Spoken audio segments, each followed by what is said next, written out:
ay maghahari na. Talikdan ang tanang sala, manalig sa balita niya. Alleluia,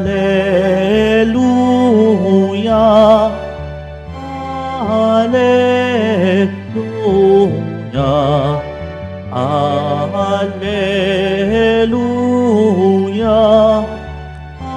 Alleluia.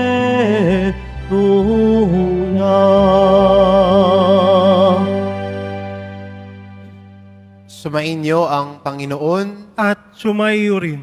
ang mabuting balita ng Panginoon ayon kay San Marcos. Papuri sa iyo, Panginoon. Pagkatapos dakwin si Juan, si Jesus ay nagtungo sa Galilea at ipinangaral ang mabuting balita mula sa Diyos. Dumating na ang takdang panahon at malapit na ang paghahari ng Diyos. Pagsisihan ninyo talikdan ang inyong mga kasalanan at maniwala kayo sa mabuting balitang ito. Samantalang naglalakad si Jesus sa tabi ng lawa ng Galilea, nakita niya ang magkapatid na Simon at Andres na naghahagis ng lambat. Sila'y mangingisda. Sinabi ni Jesus, "Sumama kayo sa akin at kayo'y gagawin kong mamalakaya." Mamalakaya ng tao.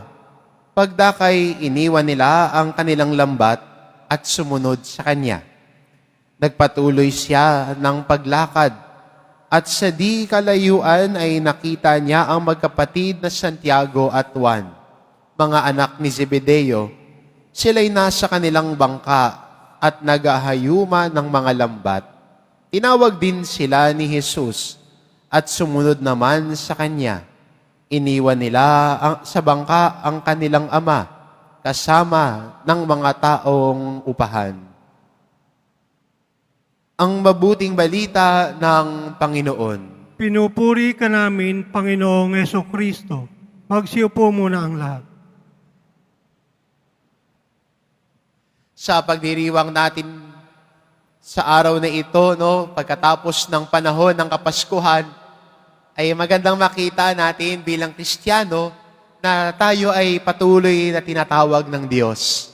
Tulad ng ating narinig sa ating ebanghelyo, si Jesus tinawag ang magkapatid na Andres at Pedro at ang magkapatid na Santiago at Juan.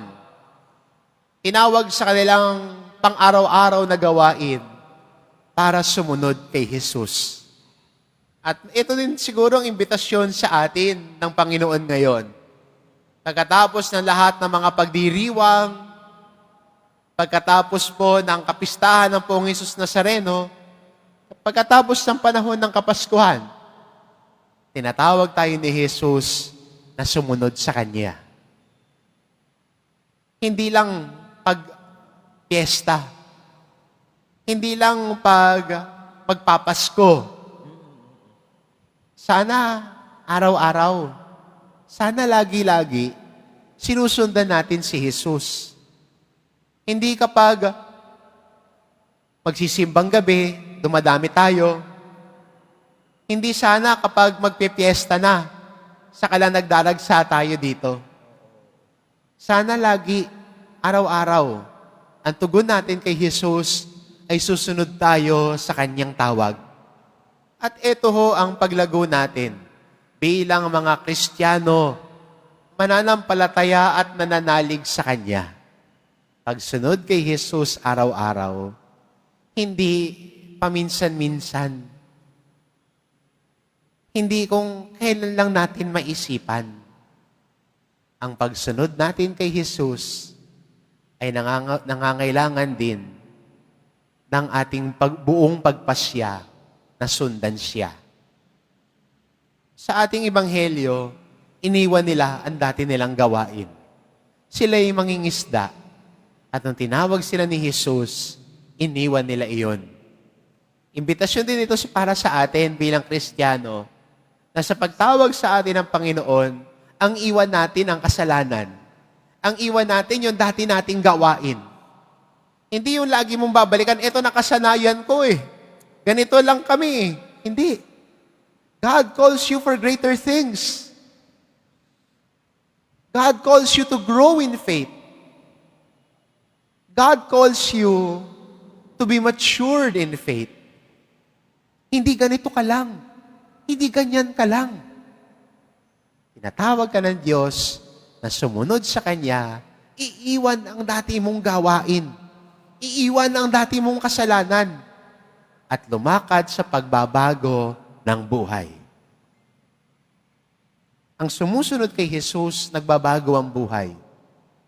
Ang nagmamahal kay Jesus, nagbabago ang buhay. Itong imbitasyon sa atin ng Panginoon ngayon. Tinatawag tayo at sana tumugon tayo sa Kanya. Sundan natin ang poong Jesus Nazareno na tumatawag sa atin. Amen.